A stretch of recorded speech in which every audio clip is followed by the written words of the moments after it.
مولانا طارق جمیل صاحب دامت برکاتہم العالیہ اور ان کے خاندان کے ساتھ اظہار تعزیت کرنا،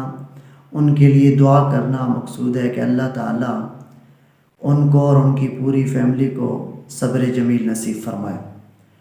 اور دوسرا ہمارا جو مقصد ہے وہ یہ ہے کہ ہم نے دیکھا جب حضرت مولانا کا بیٹا اس المناک حادثے میں رب العالمین کے پاس چلا گیا، تو اس کے بعد چند لوگوں نے وہ رویہ اختیار کیا جو قابل افسوس ہے۔ اس رویے کو ہم لوگ جب تک ترک نہیں کریں گے اس وقت تک ہماری اصلاح ناممکن ہے۔ ہم دیکھتے ہیں کہ آئے روز دائیں بائیں بڑے بڑے واقعات ہو جاتے ہیں، لیکن ہم بڑے طریقے سے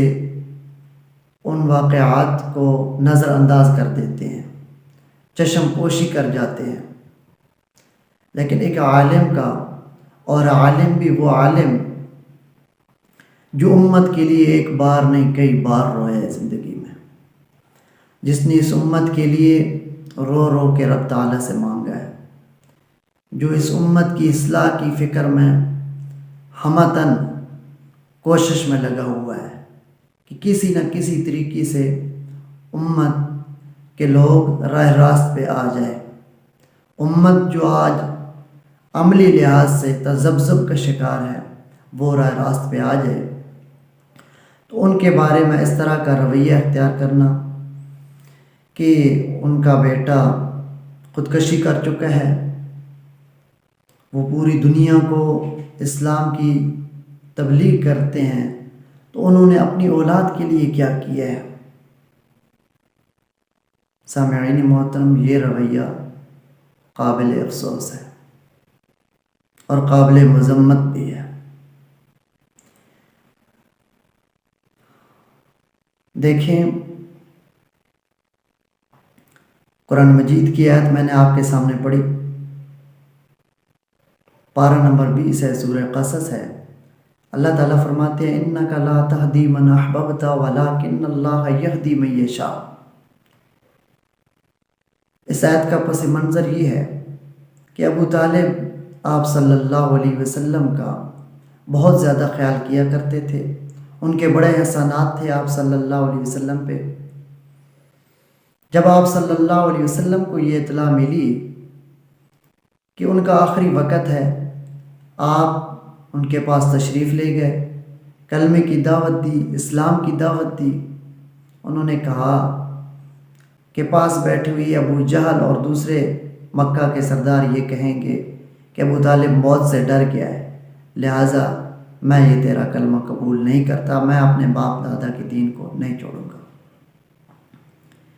تو اس وقت آپ صلی اللہ علیہ وسلم انتہائی رنجیدہ ہوئے، دکھی ہوئے، تو اللہ تعالیٰ نے یہ آیت اتاری کہ اے میرے محبوب پیغمبر، آپ جس شخص کو پسند کرتے ہیں آپ اسے ہدایت نہیں دے سکتے، آپ کا کام بتانا ہے، منوانا نہیں ہے۔ تو اس آیت کی روشنی میں تمام اپنے مسلمان بھائیوں سے، بالخصوص ان بعض لوگوں سے جو مولانا کے اوپر تنقید کے، طعن و تشنیع کے تیر چلا رہے ہیں، سوال کرنا چاہتا ہوں کہ جب آپ صلی اللہ علیہ وسلم کا کام بھی بتا دینا تھا، پہنچا دینا تھا، تو مولانا کے اوپر یہ تنقید آپ کی بنتی نہیں ہے۔ ایک تو اس لحاظ سے کہ ان کا جو بیٹا تھا وہ ذہنی معذور تھا، بچپن سے وہ شریعت کا مکلف ہی نہیں تھا۔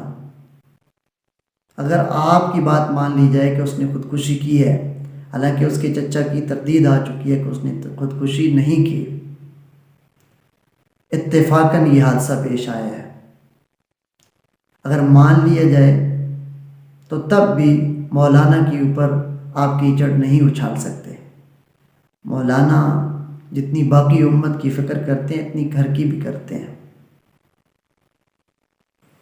اور دوسری بات، اگر بچہ یہ مان لیا جائے کہ معذور، ذہنی معذور نہیں تھا تو بھی تنقید نہیں بنتی، کیوں کہ اس آیت کے اندر